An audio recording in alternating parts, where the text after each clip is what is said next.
Welcome to the Subjective Professor podcast, where we reject coercion and hypocrisy. It's Friday, May 30th, 2025, episode 401, and we're going to talk about prices. I thought about this because Trump is upset that Walmart is changing its prices to reflect the tariffs. Trump also wants to change the interest rates lower, or the price of borrowing money or buying currency. He needs the dollar to get weaker in order to bring manufacturing back here. But it's manufacturing of things already made better, cheaper, faster in other countries. And all of this while he is waging war all over the place. People are losing confidence in treasuries, and so they're dumping them, right? So the US is the only country that you know, is buying them. I mean, there are other countries, of course, that are part of the US network, but BRICS countries, they are not interested in buying. Countries before that would purchase and suck up a lot of these treasuries, they're not doing that any longer. So how does that work that the United States is the only country, well, the major country that's buying these treasuries? How does that work? Well, you write checks to yourself. You deposit them and then you get to lend out that money. So that is the process of creating currency out of thin air. It's just backed by nothing, so you can just simply, the shorthand version is to print currency. And when you do that, all of the prices get messed up. Interest rates are prices, and messing with the currency, which then messes up the valuation of pretty much everything that is denominated in dollars. Milton Friedman is through whom I first learned about prices. Prices are the messaging system of the free market. You don't have to understand completely why the price is what it is. I just know that because the price is like that, my behavior changes or it adapts to the different price. People respond to prices all of the time, right? There's a sale. Ooh, let's go out and buy some more. Buy one, get one free, half off. All of these uh, price signals, they tell people what they're supposed to do. And, I got to admit, as I'm getting older, the buy one, get one free, half off is not so enticing any longer, right? Because you're looking for the things that actually have value, that might last a little bit longer. Career choice, right? How much do they pay? So career choice is determined by salary. And this is why, generally speaking, government paying people more than the private sector means that more and more people are going to go work for the government doing unproductive things, right? The government itself does not produce anything. Rather, it takes from the private sector. And so, because more and more people work for the government, they think that they are actually working and producing something, but they're not, right? They're being paid by taxpayer dollars. And so, the more government workers there are, the more the rest of us are forced to pay for it. Companies compete with others for workers by salaries, right? And if salaries are capped or somehow controlled or regulated, then they offer benefits, right? My wife was just telling me just now that uh, certain schools are making offers to my son, and the salaries are largely the same because they're all in the city's faculty teacher network union network. So the salaries are largely the same. So the differences then show up in the benefits that they offer to teachers, right? Come teach at this school, we have better benefits, right? And it's usually done on the slide because you need to satisfy the regulations and all of the codes that are in place.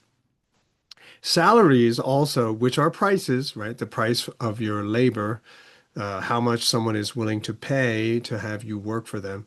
Salaries incentivize people to study in school, to be more responsible in life, right? If that was the only way you were going to get money, if welfare did not exist, right? If welfare didn't exist, then you would have to get job skills. You had to study more in school. Otherwise, there are only certain jobs that you can qualify for, and the salary is pretty much set.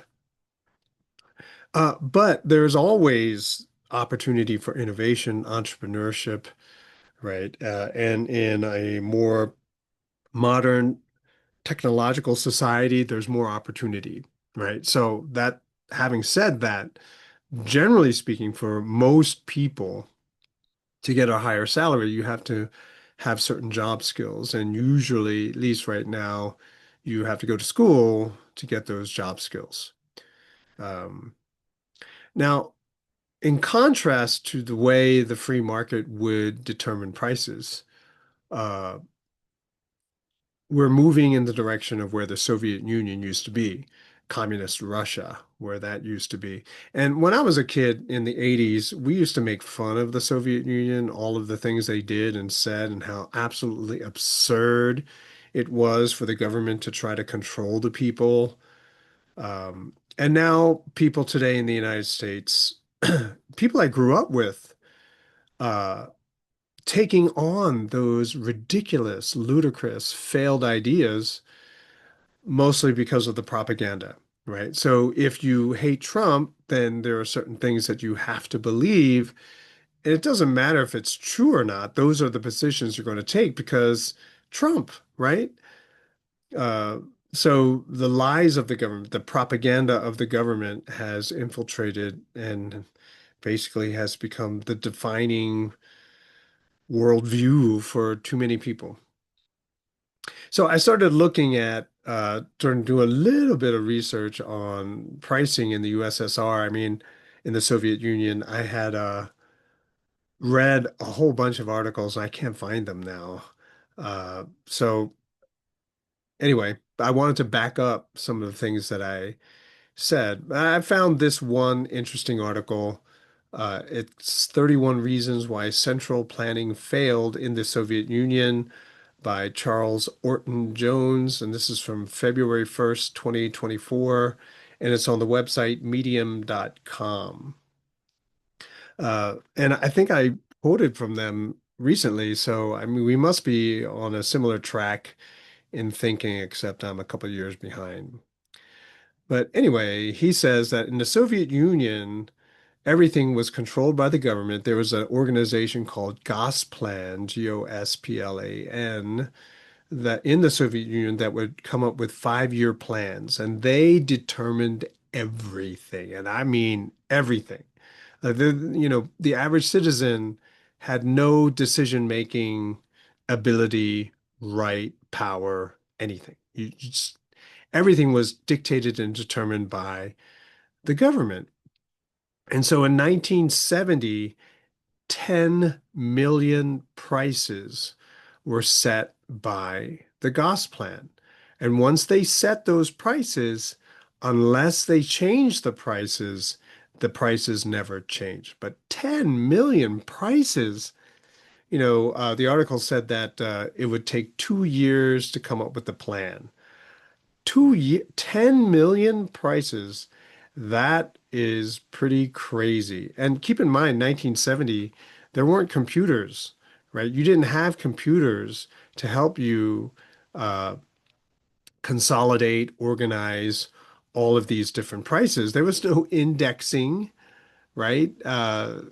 It's insane to think of 10 million prices, but there's more of obviously. In 1990, 20 years later, the number of prices that had to be determined by the Gosplan is 24 million, right? 24 million different prices. And that 1990 is significant because it's just before the fall of the Soviet Union. And no wonder, I mean, how do you keep that straight? Plus, think about it.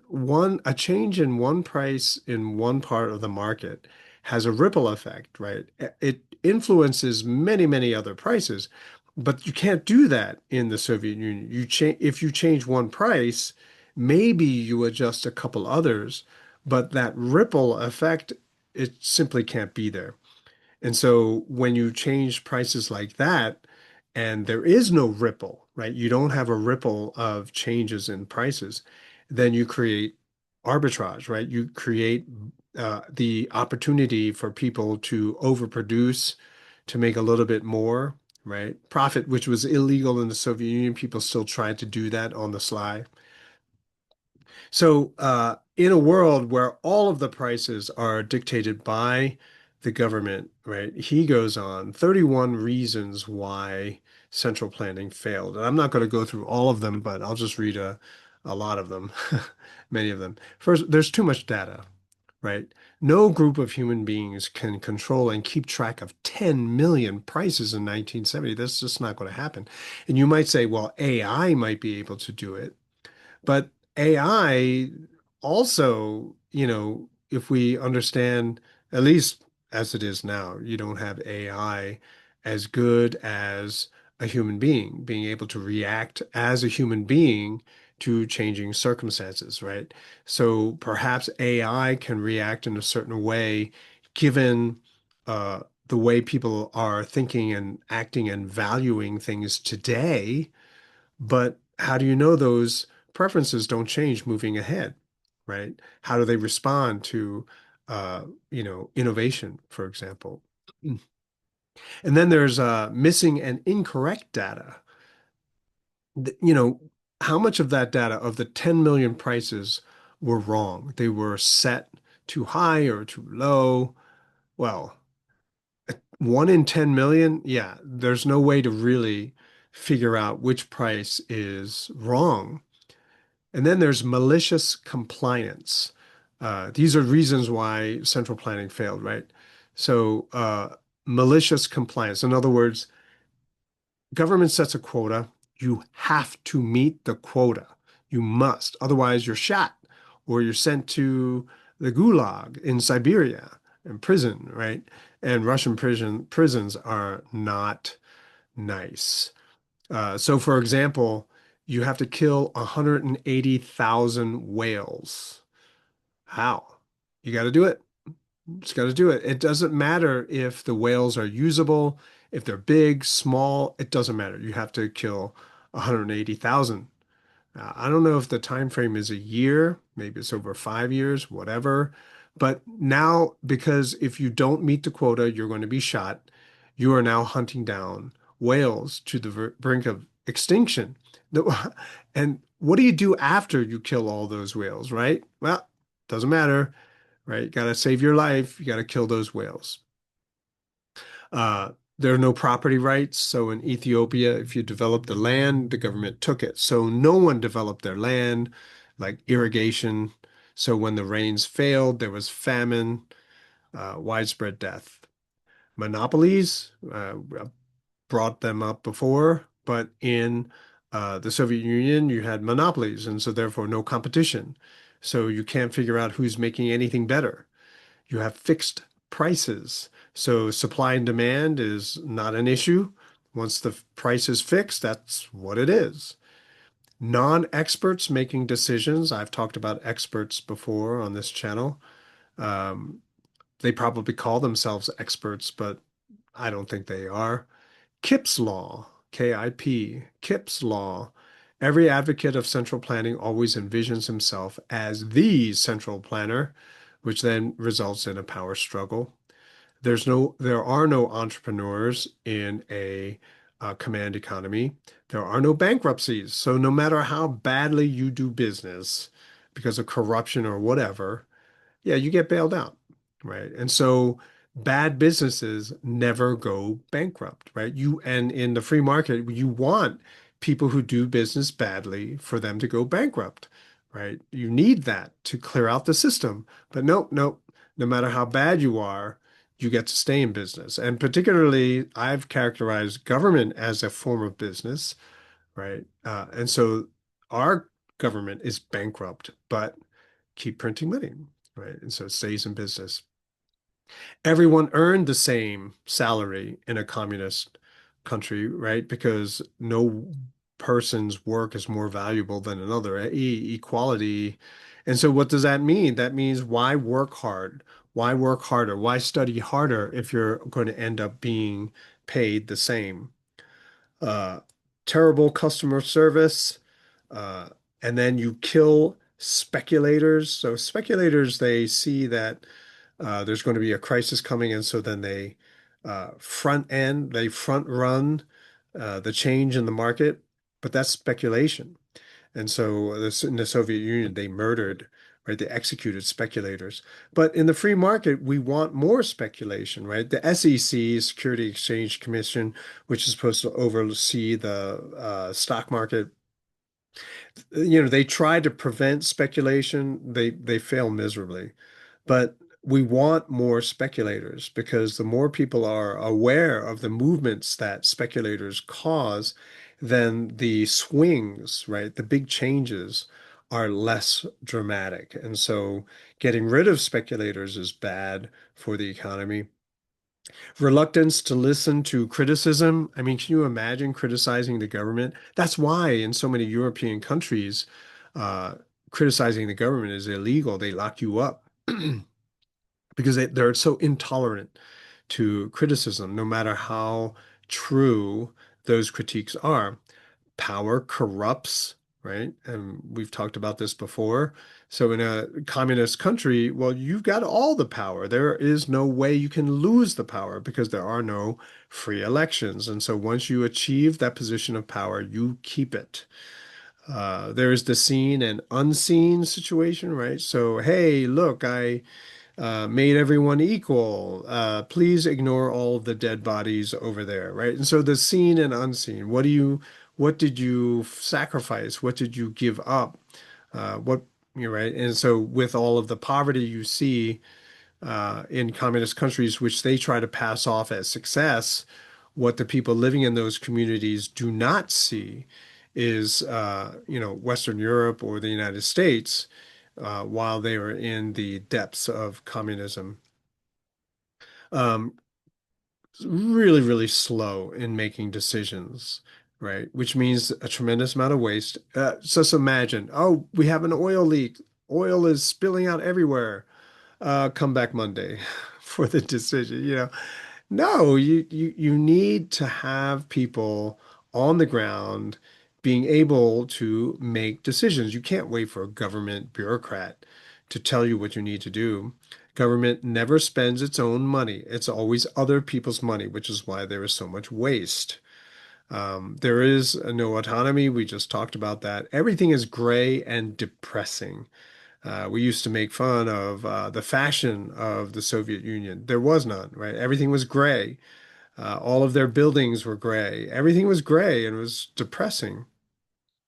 Communism also uses Marx's labor theory of value. It's not if you studied well, it's not if you studied the right material, it's how long you studied, right? Well, you could have slept for 9 hours and then studied for a half an hour in the front and the end and say, oh, I studied for 10 hours, right, in the library. See, I studied for 10 hours, but you didn't really, but you're going to be paid the same as if you studied straight 10 hours. Innovation is bad, right? If you come up with something new, right? It's that ripple effect that I mentioned earlier. It ruins all of the other prices, and so you can't make advancements. You can't improve anything because it messes everything up. And this is why East Germany, by the time you had the fall of the Soviet Union, they only had one car, one type of car, which it was called a spark plug with a roof. That's the kind of car it was. So innovation is bad. You're stuck with whatever you had once you turned communist. Everyone lies in communism, right? Because if you told the truth, well, you might get shot, right? Uh, and especially if you told the truth that makes the government look bad, yeah, you're going to get shot, right? And so you have to lie. Everything is a lie in a communist government. And which is why, if you look at our government now, they lie all the time. No one can tell the truth except for a handful of people. Also, in the Soviet Union, there are no brands. Like you can't say, "Oh, this is Scott tissue," or "That's Cottonelle tissue." No, you can't do that because if you had different brands, then some brands aren't as good as others, and so they'll avoid those and only buy the other. So that's some of the reasons why uh, uh, communism fails. And I just want to make some closing remarks. Prices tell you what you need to know. I had a discussion with an economics professor once. I think he was the department head at the time. And I told him that I loved free market, Milton Friedman and the free market. And he looked at me like, oh, okay. And then he said, well, the problem is asymmetrical knowledge, right? So I said, prices is the messaging system of the market. And he goes, yeah, but asymmetrical knowledge. Some people know more than others. And I looked at him and I was like, and he started, drawing all these charts on the chalkboard. And I was like, yeah, it's not a big deal, right? Even if you are dishonest and you're trying to manipulate prices, it can only last for so long because people respond to the price, right? You don't really have to know why the price is what it is. You just have to know that's what the price is. But if you want the market to lie to you all of the time, well, then have tariffs, right? Tariffs raise the price of imported goods artificially, right? To force people to buy domestic goods, right? So you mess with the prices because they're trying to force you to buy this or that instead, right? You just have to respond to the prices. You don't have to necessarily know that there was a tariff. That's why it's more expensive, right? People respond to the different prices, right? And they balance that with the quality of the good that they're buying. Prices tell you where the value is. Prices tell you how to prioritize. And remember, depending on your income, right, all of these questions are going to be answered in a different kind of way. And that's what we need. We don't need someone in Washington, D.C. telling us that all of us must make the same choice. No, that's not the way it is. Right? This is why we all wear different clothes. This is why we all drive different cars. This is why we live in different neighborhoods for different reasons, different jobs, different sports. Everything is different because we have freedom. And we're following prices. Prices tell us where the value is. Prices tell you how to prioritize. Prices tell you where morality is. Right. So I said this earlier tonight. My kid looked at me weird and he's like, what are you talking about, morality? Well, look at it this way. War is the most expensive thing, and it signals immorality, right? Production of goods, cell phones, increasing productivity, falling prices, all of this is moral. And by extension, you can go into religion, ethics, right? Because it all uh, revolves around price. Discrimination works in the same way and much better, right? Politics confuse us. So, for example, wages for men and women. If you let the free market determine it, even if women made a little bit less, that's okay, because if women made a little bit less, then all of the men would be unemployed, right? So let the market decide wages for men or women or foreigners or natives. The fact that at the current price, no one will buy treasuries tells you that treasuries are bad to buy, they're risky to buy, they're immoral to buy, right? So you're an investment firm for pensions of all these people, you are required to buy treasuries.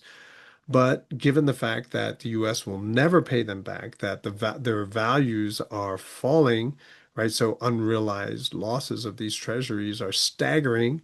It is immoral to say that you're going to keep these pensions, pay out for all the people holding these pension plans when you cannot, right? And so you can see the immorality of manipulation of prices. Setting prices pretends that one can determine morality through edict, right? I can just simply declare what is moral, uh, and ignore price at the same time. You can be sure that whatever the price is set at, right, whatever, when a price is set, that it will be set in such a way to benefit those politicians and insiders. So, setting prices distorts, right? So, subsidies, giving government money or taxpayer money to certain people like universities. Well, it creates uh, a price signal that people respond to, like too many people go to college. Because of subsidies in solar panels, we have too many solar panels. I keep seeing commercials in your state. If you live here, then you may qualify for solar panels, this kind of goofiness, right? Well, how is that possible? Because they're getting subsidized by the government, right? The government is paying you, literally paying companies to get you to put solar panels on your roof. This is because of price distortion. We have too many electric cars. And then when all of these distortions fail, everyone bears the cost, not the people who profited and who made money hand over fist. No, all of us are left holding the bag. Now, in a free market, failure is quickly rooted out and revealed, which means that the costs or the losses for people are reduced.